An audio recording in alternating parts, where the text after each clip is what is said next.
The first state conference of the pump operator unit of the Tripura Irregular Employees Forum was held on Sunday at IMA House in Agartala. Senior leaders and advocates attended the event discussing the regularization of irregular employees.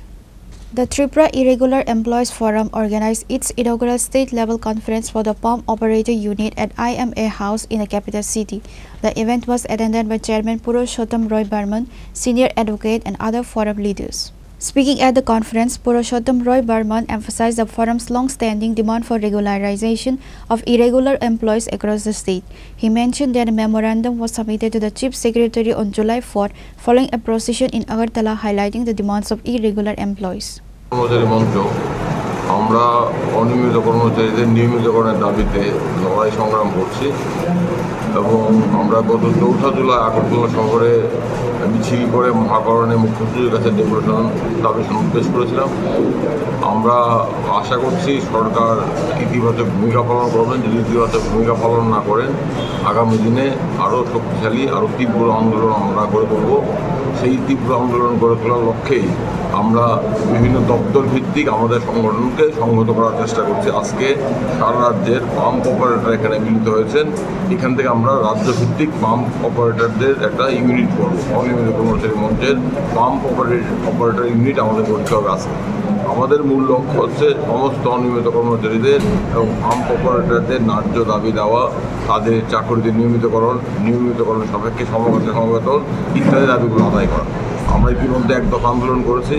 আমরা আশা করছি সরকারের কাছ থেকে ইতিবাচক সাড়া পাবো। যদি সাড়া না পাই আগামী দিনে তীব্র আন্দোলন হবে, কারণ আমাদের পিঠ দেওয়ালে ঠেকে গেছে। আমাদের কাছে আন্দোলন করা ছাড়া কোনো রাস্তা খোলা নেই। আমরা 7-8 বছর ধৈর্য সহকারে অপেক্ষা করেছি। আজকে অপেক্ষার বাঁধ ভেঙেছে। তা এখন ময়দানে নামতে হবে, আন্দোলন করতে হবে, কারণ আন্দোলন ছাড়া সরকারের টনক নড়বে না। তাই আমরা প্রস্তুতি নিচ্ছি আন্দোলন তৈরি করার আগে আন্দোলনের কাঠামোটাকে শক্তিশালী করা, সংগঠন শক্তিশালী করা। তার জন্যই আজকে পাম্প অপারেটরদের রাজ্যভিত্তিক কনভেনশন থেকে অনিয়মিত কর্মচারী মঞ্চ পাম্প অপারেটর ইউনিট আমরা গঠন করব। আগামী দিন কী ধরনের আন্দোলন হতে পারে? আমরা তো মহাকরণ অভিযান করেছি। আমরা আরও বৃহৎ সংখ্যায় দরকার হলে আবার মুখ্যমন্ত্রীর কাছে যাব। প্রয়োজন হলে আমরা অবস্থান বিক্ষোভ সামিল হব। সেটা আমরা আন্দোলনের পরবর্তী পর্যায়ে আমরা ঠিক করব। আমাদের মূল লক্ষ্য 40 লক্ষ অনিয়মিত কর্মচারীর জীবন জীবিকা বাঁচার স্বার্থে তাদের দাবিগুলো আদায় করা, এটাই আমাদের মূল লক্ষ্য। সেই লক্ষ্যে আমরা পরিস্থিতি বিবেচনা করে বিভিন্ন সময়ে আন্দোলনের পদ্ধতি ঠিক করব। কোর্টের দ্বারস্থ হওয়ার কোনো পরিকল্পনা রয়েছে? এখনও আমাদের নেই। আমরা দেখি প্রয়োজন হলে আমরা কোর্টে যাবো। আগে সরকারের কাছে, সরকার তার দায়িত্বটা পালন করুক। পরবর্তী সময় কোর্টে যাওয়াটা আমরা চিন্তা করব। আগে সরকারের কাছ থেকে আমরা শুনতে চাই সরকার কী করবেন কী করবেন না। অনেকদিন হয়ে গেল আপনারা মেমোরেন্ডাম দিয়েছেন মুখ্য সচিবকে, এখনও কি কোনো জবাব? আমরা তো গত 4 জুলাই মুখ্যমন্ত্রীর কাছে ডেপুটেশন দিয়েছিলাম। মুখ্যমন্ত্রী ইতিবাচক সাড়া দিয়েছিলেন এবং মৌখিকভাবে বলেছিলেন আমাদের দাবিগুলো দেখবেন। উনি একটা ইতিবাচক বিবেচনা আশ্বাস দিয়েছিলেন। আমরা মুখ্যমন্ত্রীর আশ্বাসও বিশ্বাস করেছিলাম। আজকে জুলাই, আগস্ট, সেপ্টেম্বর 3 মাস হয়ে গেল। আমরা পূজা অবধি দেখব।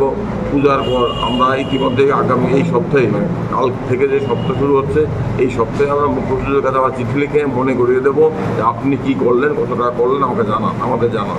যদি সাড়া পাই ভালো কথা, সাড়া না পাওয়া নভেম্বর ডিসেম্বর মাসে আবার আমরা ব্যাপকভাবে রাস্তায় নামব। The conference concluded with a call for unity among irregular employees and a commitment to continue the fight for their rights. Reported by Amit from Agartala, Chinikhara.